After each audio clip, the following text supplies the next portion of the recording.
नमस्कार। मागील व्हिडिओमध्ये आपण दीर्घ श्वसन कसे करायचे व त्याचे फायदे कोणते ते पाहिले। आजच्या व्हिडिओमध्ये आपण भ्रामरी प्राणायाम व त्याविषयी माहिती पाहणार आहोत। तरी व्हिडिओ शेवटपर्यंत पहा, ऐका व लाईक करा, शेअर करा व चॅनलला सबस्क्राइब नक्की करा। भ्रामरी प्राणायाम हा प्राणायाम करताना भुंग्याच्या भ्रमराच्या गुंजारवासारखा आवाज होतो, म्हणून याला भ्रामरी प्राणायाम असे म्हणतात।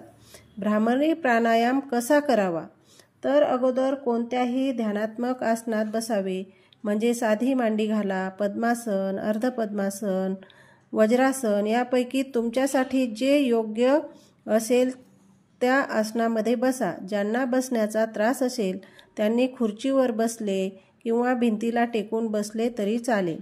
नंतर दोन्ही हातांची षण्मुख मुद्रा करावी। षण्मुख मुद्रा म्हणजे दोन्ही हाताच्या अंगठ्यांनी कानांच्या पाळ्या बंद कराव्यात। उजव्या हाताचा अंगठा उजव्या कानावर व डाव्या हाताचा अंगठा डाव्या कानावर ठेवा। नंतर अंगठ्या शेजारील बोटे दोन्ही भुवयांच्या मध्ये कपाळावर ठेवा व उरलेली 3 बोटे डोळ्यावर ठेवा। डोळे अलगद बंद करा, यालाच षण्मुख मुद्रा असे म्हणतात। नंतर हळूवार खोल श्वास भरून घ्या व तोंडातल्या तोंडात म असा आवाज करा। म चा उच्चार हा आपला श्वास सुटेपर्यंत वाढवायचा आहे, चालू ठेवायचा आहे। एका स्वरात एका लयीत म म्हणायचा आहे। त्याची कंपने आपल्याला आपल्या मस्तकापर्यंत जाणवली पाहिजेत आणि श्वास सुटला म्हणजे परत श्वास भरून घ्यायचा।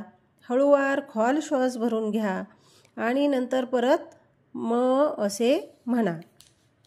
असे 5, 7, 9 आवर्तने आपण आपल्या इच्छेनुसार वा शक्तीनुसार करू शकतो। हा अभ्यास जसजसा सराव होईल तसतसा आपण वाढवू शकतो। भ्रामरी प्राणायाम कोणी करू नये तर ज्यांचे कानाचे ऑपरेशन झाले असेल किंवा ज्यांचा कान वाहत असेल अशांनीच फक्त भ्रामरी प्राणायाम करू नये।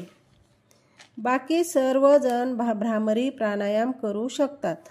तर आता भ्रामरी प्राणायाम केल्याने कोणते फायदे होतात ते आता आपण पाहणार आहोत। भ्रामरी प्राणायामाच्या अभ्यासाने एकाग्रता वाढीस लागते, मन शांत होते, राग, द्वेष, बेचैनी, नैराश्य निर्माण होते। त्यावेळी 15 ते 20 मिनिट भ्रामरी प्राणायाम केल्याने मन पटकन शांत होते।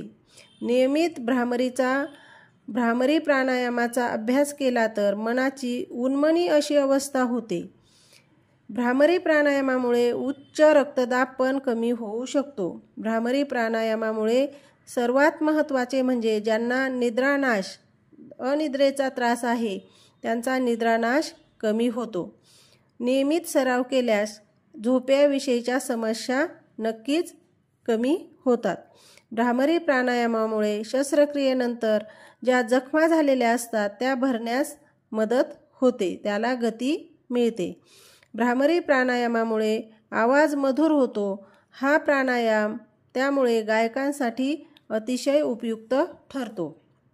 भ्रामरी प्राणायामामुळे बौद्धिक पैलूंचा विकास होतो। भ्रामरी प्राणायामामुळे एकाग्रता, स्मरणशक्ती, ग्रहणशक्ती, कल्पनाशक्ती, सृजनशीलता वाढीस लागते। भ्रामरी प्राणायाम हा विद्यार्थ्यांसाठी फार उपयुक्त आहे। त्यांची चंचलता, हट्टीपणा जाऊन ऐकण्याची वृत्ती वाढीस लागते। अभ्यासात मन पटकन एकाग्र होते। विद्यार्थ्यांच्या सर्वच बौद्धिक पैलूंचा विकास होतो। असे अनेक फायदे भ्रामरी प्राणायामाचे आहेत।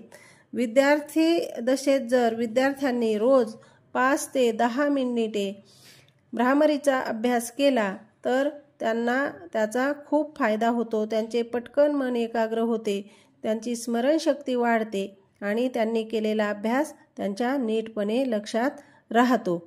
तर आता आपण भ्रामरी प्राणायामाचे फायदे पाहिले। आता प्रत्यक्षात भ्रामरी प्राणायाम कसा करायचा ते पुढे पहा।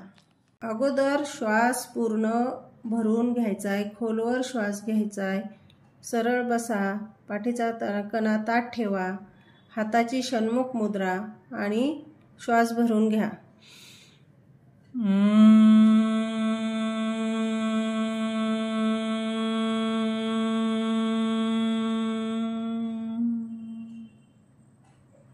याप्रमाणे एक आवर्तन पूर्ण झाले आहे. आता दुसरे आवर्तन करताना परत पूर्ण श्वास भरून घ्यायचा आणि तोंडातच म चा उच्चार करायचा आहे. ओठ पूर्ण बंद, हाताची षण्मुख मुद्रा.